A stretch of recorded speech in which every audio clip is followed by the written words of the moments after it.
ये लिखा जाएगा कि गुजरात में 7 फरवरी 2021 को एक ऐसा शख्स आया जिसकी गुजरात वालों को बरसों से तलाश।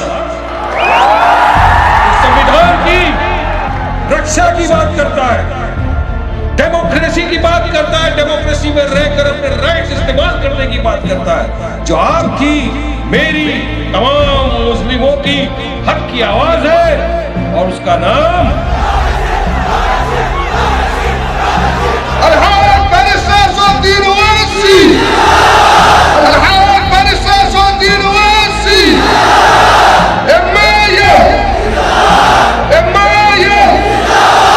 ये नहीं कि हम सिर्फ मुसलमान की आवाज कर रहे हैं, हम मुसलमान की आवाज तो दे हैं रहेंगे, मगर इंशाअल्लाह हम पूरे के पूरे वंचित की आवाज बनकर पूरे देश में घूमना चाहते हैं। पूरे देश हमको पुकार। दलित और मुस्लिम, आदिवासी और बख्शीपंथ, ये पार्टी जो बनी है सबको साथ में लेकर चलने वाली पार्टी है। गुजरात लो हम आ गए। हम यहाँ पर मोहब्बत का पैगाम लेकर आए हैं।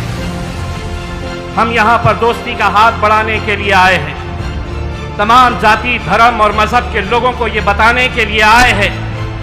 यहाँ मजलिस इत्तेहादुल मुस्लिमीन मुसलमानों के मुद्दे उठाती है, लेकिन हम हमारे हिंदू भाइयों की भी उतनी ही इज्जत करते हैं।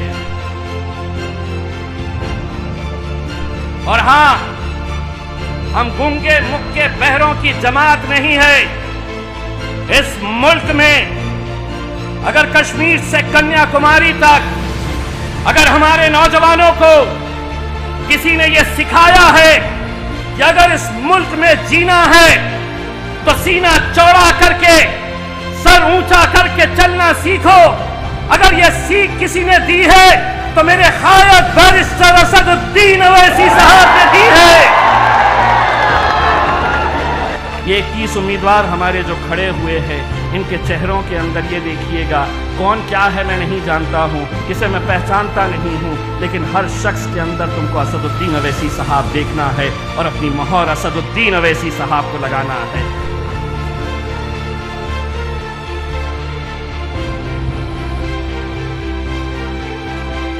मेरे अजीज दोस्तों और बुजुर्गों, हम जहां कहीं भी अपनी सियासी जमात या अपनी पार्टी का आगाज करते हैं, फौरन इल्जाम लग दिया जाता है कि इनसे मिले हुए हैं, उनसे मिले हुए हैं, ये फुला टीम है, बी टीम है, सी टीम है।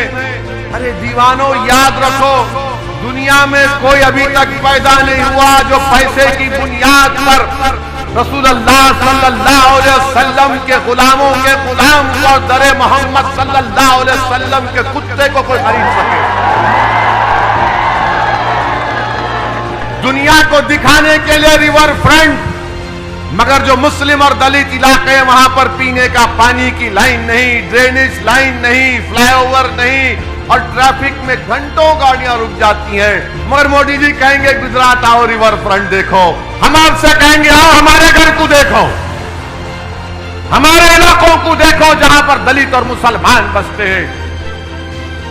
और हम आपसे वादा कर रहे हैं कि जिताओ मजलिस के 11 कारपोरेटर को, इंशाअल्लाह ताला रिवर फ्रंट की तरह आपके महल्लों में तरक्की के काम कराएंगे। और अगर काम नहीं होगा और अगर सरकार काम नहीं करेगी तो असदुद्दीन ओवैसी आकर अहमदाबाद में धरना देगा, सत्याग्रह करेगा। ये गांधी की सरजमीन है। अहमदाबाद की रोड पर आकर मैं खुद बैठूंगा तुम्हारे साथ। 18 भारत के सेना के लोग शहीद हो गए। प्रधानमंत्री, अगर 56 इंच का सीना है तो चीन को सबक सिखाना था। मोदी जी दिखाइए ना। तो मोदी जी अपनी जबान से वजीर आजम चाइना का नाम नहीं ले। जिस मुल्क का नाम हमारा वजीर आजम लेने से डरता है, हम कह रहे हैं कि चीन चाइना की पीएलए भारत की 1000 स्क्वायर किलोमीटर पर कब्जा करके बैठी हुई है। प्रधानमंत्री अपनी जबान से चाइना का नाम लो। क्यों नहीं बोलते तुम ये बात बताओ हमको, हम क्यों बोले, तुम क्यों नहीं बोलते? तुम्हारी जबानें क्यों रुकी हुई हैं, बताओ। अगर आज गुजरात के असेंबली में, विधानसभा में छोटू भाई वसावा के साथ आपके नुमाइंदे कामयाब होकर जाएंगे तो इंशाअल्लाह ताला गुजरात की विधानसभा की दरों दीवारों को हिला के रख देंगे। और कैसे हिलाएंगे? तुम्हारे मसाइल बयान करके, इंसाफ का मुतालबा करके। सिर्फ मुझे हिम्मत दिलाओ और देखो ये दीवाना पूरे मुल्क में फिरेगा, आपकी बात करेगा। मुझे किसी चीज की जरूरत नहीं, अल्लाह जानता है। मैं जब तक जिंदा हूं, नाइंसाफी के खिलाफ लड़ना मेरी जिंदगी का मकसद है। मजलूमों का साथ देना मेरे जिंदगी का नज़्मुल ऐन है। इंसाफ के लिए लड़ना, यही लड़ते लड़ते चला जाऊंगा, क्योंकि अल्लाह मुझे बहुत कुछ दिया है। मगर जब ये नाइंसाफियों को देखता हूं, तकलीफ होती है, दिलमिलाहट महसूस करता हूं, गुस्सा आता है। मगर मेरे अजीज दोस्तों और बुजुर्गों, अब इस गुस्से को जमहूरी तरीके से हमको अपने मुकद्दर के फैसले करना पड़ेगा। मजलिस का साथ दीजिए, पतंग के निशान पर बटन दबाइए और 21 तारीख के दिन नौजवानों पतंग लेकर खींच मारते हुए जाना हर चीज को। कोई इंशाअल्लाह ताला आपकी ताकत, आपके जज्बे के खिलाफ कोई सामने नहीं करेगा। शुक्रिया। वाखिर दावा अल्हम्दुलिल्लाहि रब्बिल आलमीन।